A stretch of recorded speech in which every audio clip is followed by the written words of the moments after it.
AI tried to write me a quilt pattern. It was a disaster. But I turned it in to this beauty.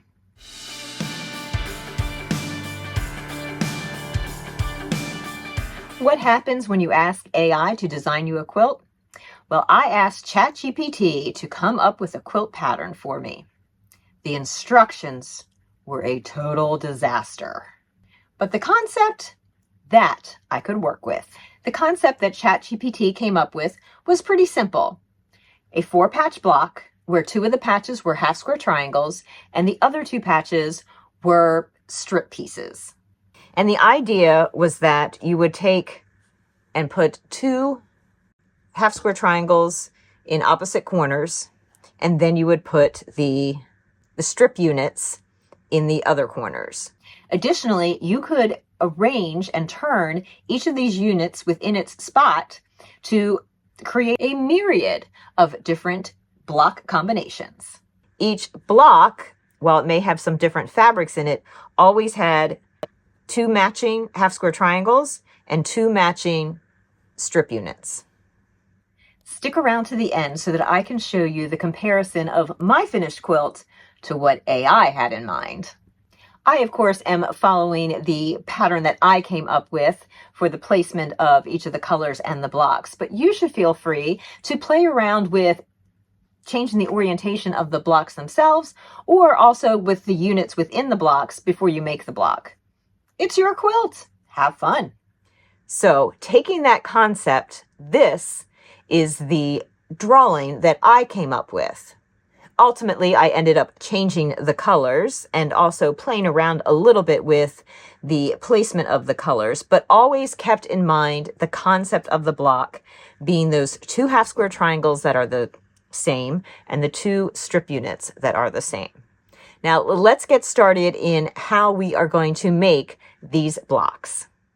You only need 2 types of cuts for this quilt: squares and strips. The squares will be turned into half square triangles, and the strips will be sewn together in pairs to make that striped pair unit. These are the colors that I'm using after I played around with color for a little bit. So I have squares in 3 different colors, and I have strips in 4 different colors. Plus I have strips for the border that are also a light pink. So I have 2 light pinks, a medium pink, teal, navy, that's the same light pink as this strip, and then also a cherry red. So now let me show you how to make those basic components. To make the half square triangle units, you will need 1 square of one color and a second square in a different color. Now the pattern for this quilt that I have written will detail exactly which pairs you need to make and how many of each. I'm then going to take one of the squares, and on the back, this light pink, it's hard to see which is the back and the front, but I know that this is the front. So on the back of it, I'm going to draw a line right from one point to the other on the diagonal.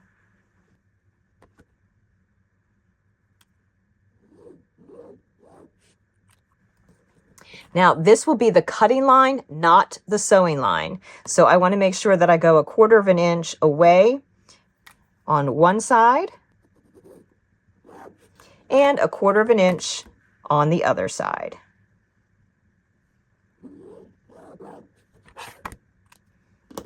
Then when I sew, I'm going to sew on the inside of that outer line for each one.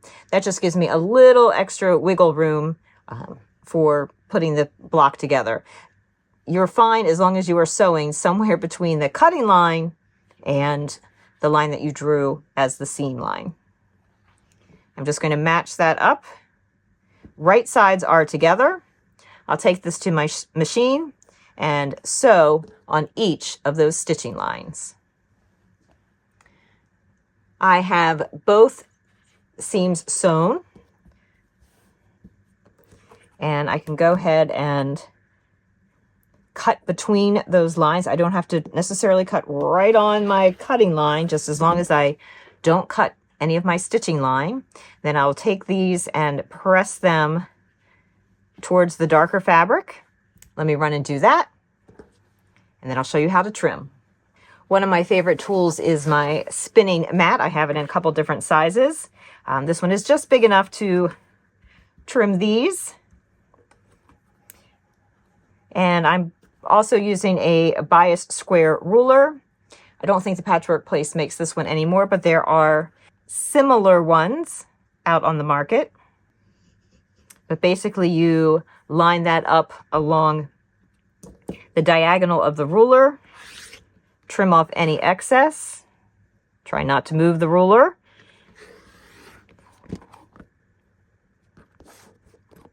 And then this time around, I am making sure that I am to the measurement that I need. And there isn't very much to trim off. Now, if you don't have a biased square ruler, not a problem. You can use a regular quilting ruler as long as it has a 45-degree angle on it. It does take a few more cuts though, so I'm placing the 45-degree mark on my ruler along the seam.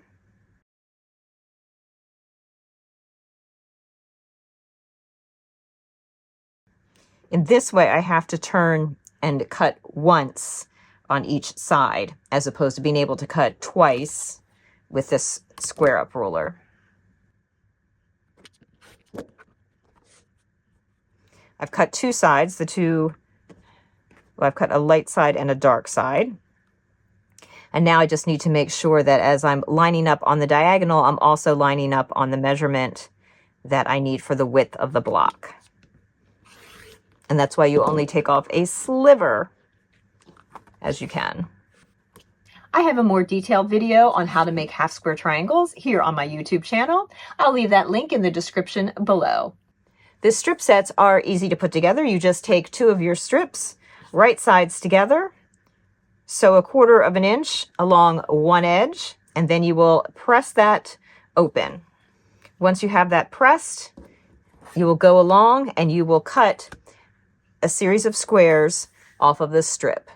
The exact measurements are in the pattern. Now that we have pieces for a block, let's go ahead and lay a block out. This is a basic 4-patch block, meaning there are 4 units. 2 will be sewn together to form the first row, and 2 sewn together to form the second row. And then once those are sewn, then they'll be sewn together to form the block, which looks like this. Now there are several different color combinations used in this quilt, as well as orientations of the different units in the block.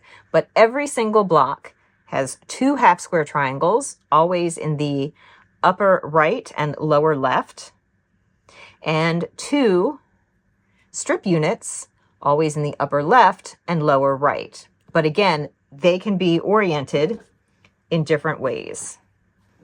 For instance, something like this.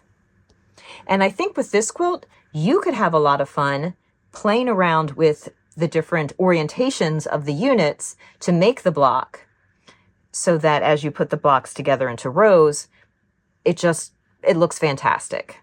Your eye kind of darts around and it makes that sort of little flutter after the name of this quilt.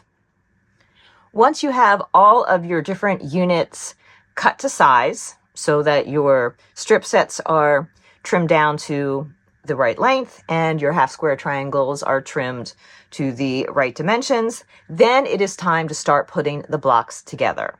Now, because this quilt has so many different combinations and so many different orientations of the units, I recommend putting it together block by block. And remember, all the blocks use 2 of the same strip sets and 2 of the same half square triangles. So that makes it a little bit easier. You're not trying to find one of this and one of that, one of this and one of that. It's 2 and 2. So it makes it so much easier. Now, as I create each block, I went ahead and put them up on my design wall. The rule that I adhered to when placing my blocks was that the half square triangles were always in the upper right and the lower left of the block. You don't necessarily have to adhere to that rule.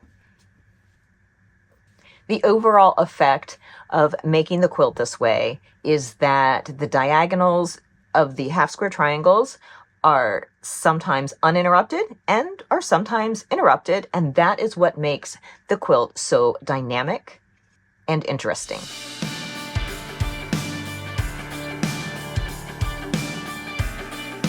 And that, my friends, is how the FlutterPath Quilt came together. Now, I did promise you that I would show you what ChatGPT came up with in its visual for this quilt. So I have recolored my quilt into the colors that ChatGPT used so that you could get a more fair comparison. This was a very fun quilt to make.